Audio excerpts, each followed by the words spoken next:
Hello students, let's see the question. The question says if A vector plus B vector equal to C vector and A plus B equal to C, then angle between A vector and B vector is.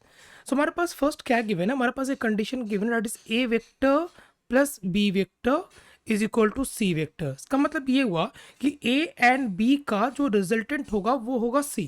तो अगर मैं इसको formula में put करूं, so this will be A square plus B square plus 2ab cos of theta, this will be equal to c square.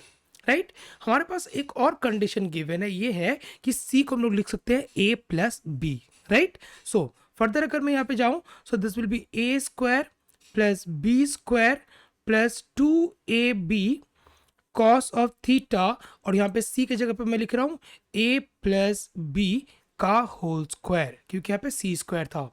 So this will be a square plus b square plus 2ab cos theta is equal to, अगर मैं इसका formula put करूं, so this will be a square plus b square plus 2ab. Right so यहाँ से देखो आप लोग, ये a स्क्वायर और b स्क्वायर का सब लोग हटा सकते हैं.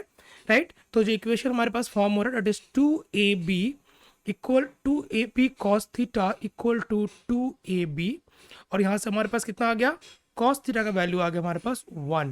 cos थीटा का वैल्यू 1, इसका मतलब ये हुआ कि थीटा का वैल्यू कितना हो जाएगा, थीटा विल बी 0 डिग्री.